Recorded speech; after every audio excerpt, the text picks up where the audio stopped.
Hello YouTube, welcome back to the Bison Workshop. I'm Bob, and today we're having our trunk coffee and working on the Venturi Avenger 25 caliber. And once I got the stock off of it, it looks like I'm going to be able to do this and it's going to look good simply because everything's square on it. But we'll pan you down here and let you look at this, what I've got so far. Now, I don't know if this is going to be exactly how it's going to be, but it's got me to a starting point as to how I want to do this. So we'll pan you down here and let you see what I've got going on. Alright, the greatest part about this gun is everything's square, and the screw holes for the side piece are right here and right here. And these are going to be the main two screws that we're going to use, which is this one here and this one over here. And we're going to make the block just go beneath the aluminum. And that way you can't see it from the side, but you can see it from the bottom. And here is a look at the grips that I'm going to use, which will go there just like that right there. And it's just got a bunch of designs in it, and it's got a skull in the middle of it. And I plan to paint this brown and then take some sandpaper, real fine sandpaper, and just sand it a little bit just to knock off the edges of the tops to get the tops back to black. May use steel wool, I don't know. Just depends on what I need to do it with. And that'll leave brown streaks in it in all the designs. We're going to try that. And those will go there just like that. And then you got your butt pad right here. Let me move you down a little bit here. Got the butt pad here that I'll make a plate just like I did the rest of my guns. And I think this is the design I'm going to go with right here, which is pretty close to that up there. I need enough room here to work with the thumb wheel. I don't know how that's going to work yet. It's going to be a lot of mechanical machining for those wheels. The wheels are going to be easy to make, but I need to do it fine thread so that when I'm adjusting it, it goes up and down slowly, so that you have close tolerances. We're going to try anyway. Now what we're going to do, what this is a sign that somebody gave me. And, well, actually the state road gave it to me, but it was a sign, and I've got two of them sandwiched together, left and right, and this will never get unclamped until we are completely done cutting all these pieces out. That way they're both identical to each other, and we'll have a left and a right. So we're probably going to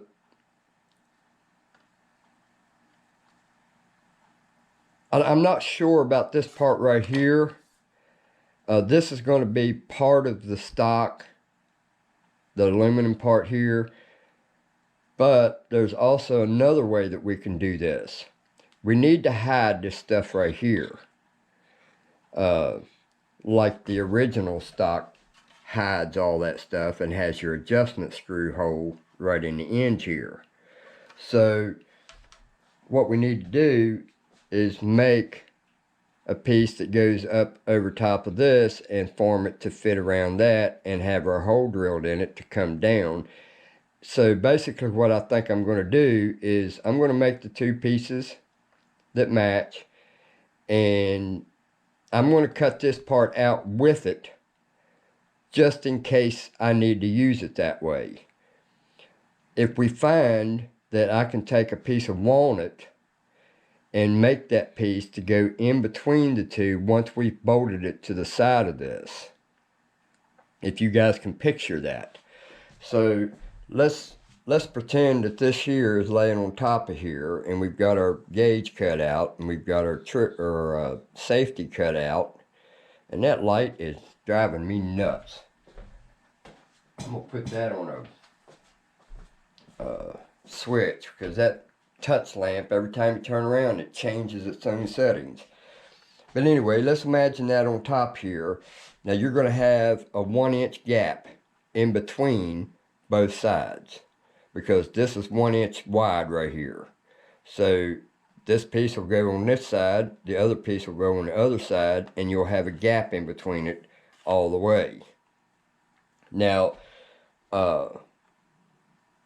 once we get these two pieces of aluminum mounted with their mounting screws, then we'll go in and make our 1-inch wood. And we'll take a piece of 1-inch wood and go from here to here. And then we will sandwich it together.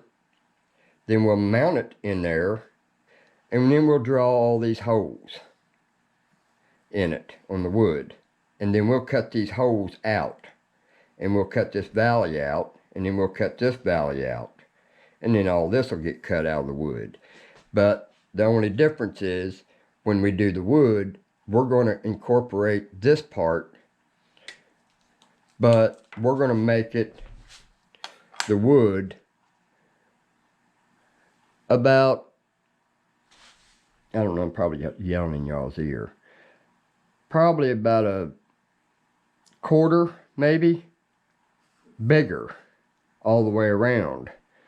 So that way, when we put this plate on it, the plate will go on there, and the wood will be proud of it, and it'll look really good when you polyurethane it and everything and get it right.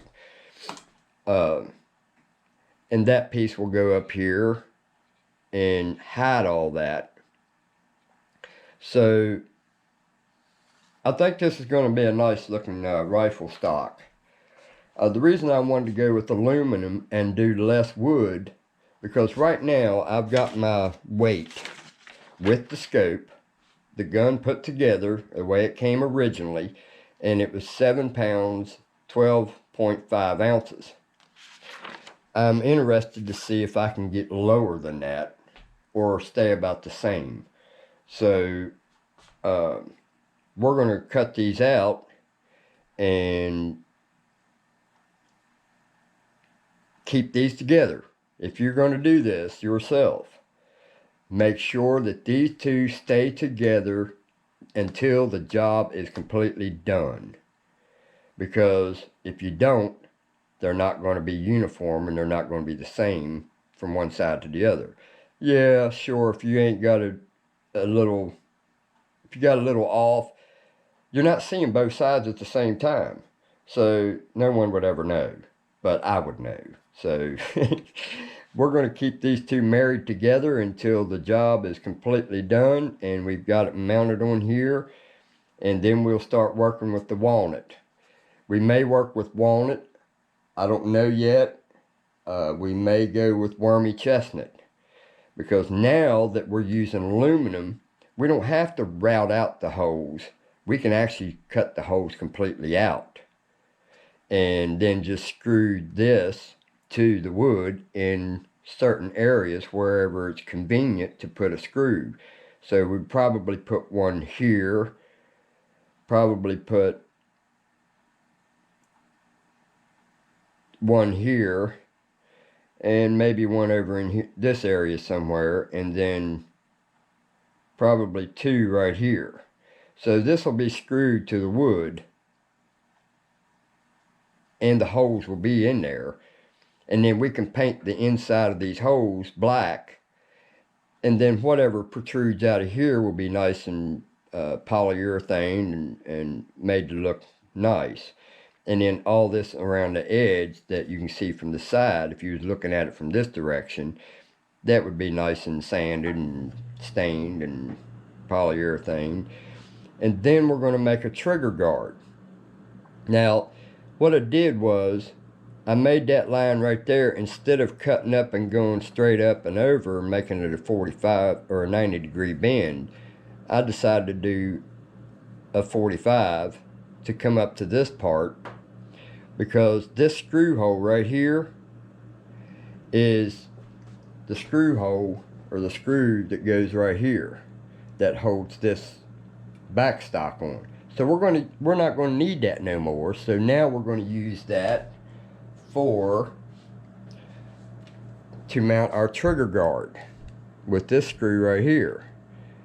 And it'll be hidden up in between the two pieces of aluminum that's an inch apart.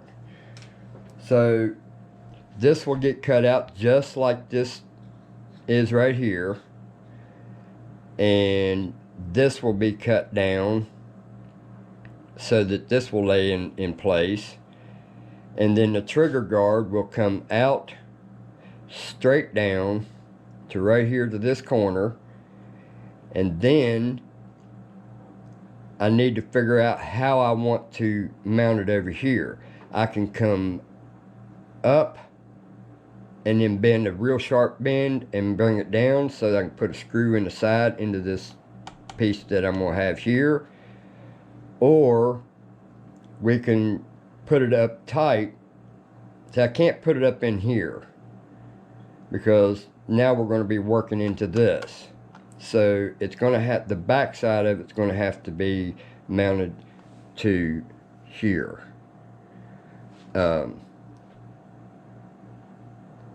We'll figure out how. I really don't want the bend to come down. I'd rather the bend come and go up. I'd have to probably machine a hole in the side of this to allow a screwdriver to, let's pretend this is the screwdriver. If you've got that thing bent up, we could have a screwdriver that goes in like that and just route out a place for the screwdriver, whatever size your screwdriver is. Plus you need to route out the bottom of this anyway to get to your adjustable trigger. So I don't think that's going to be too big of an issue. So let me move the gun, and we got our gauge cut out. I haven't marked my safety yet. I want to wait until I've got it up here and the screws in these two holes before I start marking it, because I would like for these to be exactly where that line right there is. If I can bring you up here and show you. See, I want those lines to be right even with that part right there and that part right there. So we may have to cut this part out here, and it's going to show the whole trigger. I don't know. We'll see. There might be a way that I can put something on there to hide that, or maybe space it out enough to hide that and let it stop right there. But we'll see. So I'm going to go ahead and cut this stuff out, and the next thing we see is me mounting these to the rifle itself. Alright guys, we've got them cut out. We've got a pair, matching pair with minor differences. I didn't realize that the gauge was in a different location. I'll show you here what I mean. This gauge here sets back further than this gauge over here. As you can see, this one's lower or higher than this one over here. So I didn't realize that was the case. Otherwise I would have marked both sides equally or individually. we got a few little minor things that we're going to redo on this end. I'm going to have to be able to put a Picatinny rail on here, but we'll put this on and see where we're at so far. Alright, so we're probably going to have to shorten these screws or get another set. I'd rather get another set because I don't want to destroy the screws that's on it. Just in case one day I have to put the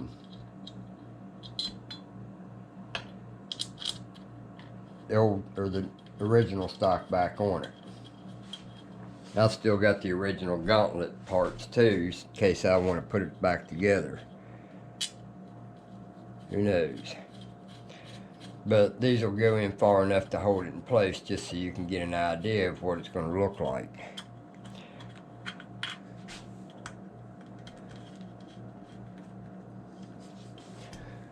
Alright, let me get the other side on it. You guys are all up in my way.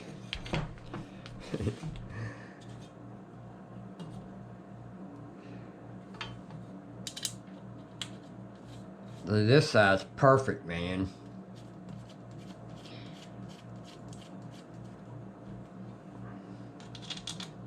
And don't worry about all the scratches in it. That'll all be taken care of when I go to sand it. So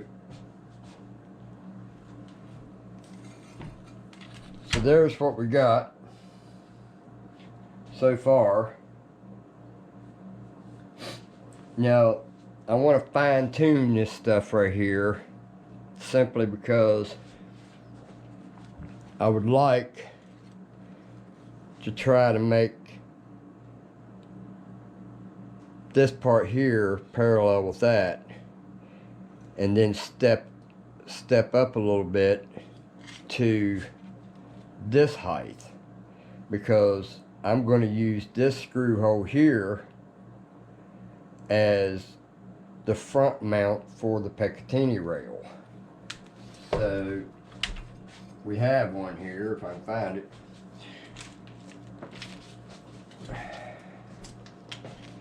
And if I put it on there now the way it is, it's going to be up inside, and we don't need it up inside. We need it out where it can be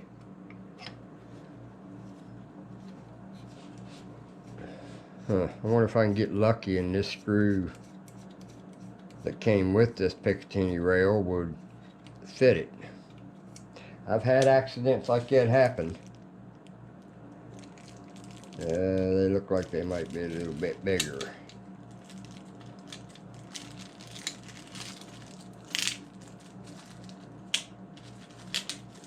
Yeah, they're bigger. So let's see if it'll fit anyway. By God, it does. So we want to use that front mount for the Picatinny rail.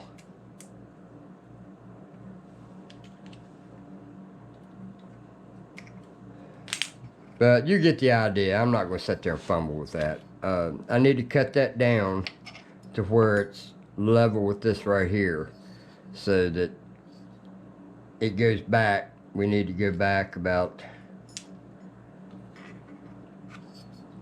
this far. So we'll mark that where we're going to go. Right there. That's how far we're going to put the Picatinny rail on it. I could put a longer one on it, but I don't know. I do have a longer one, and I may go all the way back with the Picatinny rail, because that way I would have an option to make a grip right here. In other words, this part right here, we can make that attached to the Picatinny rail. But it's going to be wood sandwiched in here. So let me get a piece of wood here just to give you an idea of what it's going to be. So this board is 1 inch wide, and I believe that I could sandwich all that together and make it all work. Of course, it's got to go up further because of the hand grip, and then your hand grip will go on there like so in that area. So I need to go up at least up to here, up to that edge. So that's the idea, and then we'll cut this out of the wood, cut all that out. I may not cut all that out, I don't know. Just depends on how I feel when I get to that point. So there you have. See how nice and pretty that one is? Nice and uniform. That one's not. I don't want to remake that piece, so we're just going to have to deal with it the way it is. It don't look that bad, but it would look better if it was like that. And once we bolt it all up, it's going to be pretty solid. It's not going to go anywhere. So we're going to make a trigger guard for it. It's a little flimsy now. So that's the aluminum part. Once I've got it all cut the way I need it, and we are going to put the we're going to make wooden ones for these things right here, and we'll just mount them to the side of it with probably I don't know, probably something like a light switch cover screw, something like that. But it's got to be put in a particular area because of the tank, or whatever this is down here at the bottom. I don't know what that is. This is the tank. Hey, there's my serial number. So tell me what you think, guys. Don't forget to like, share, comment, subscribe. You guys have a good one. Later.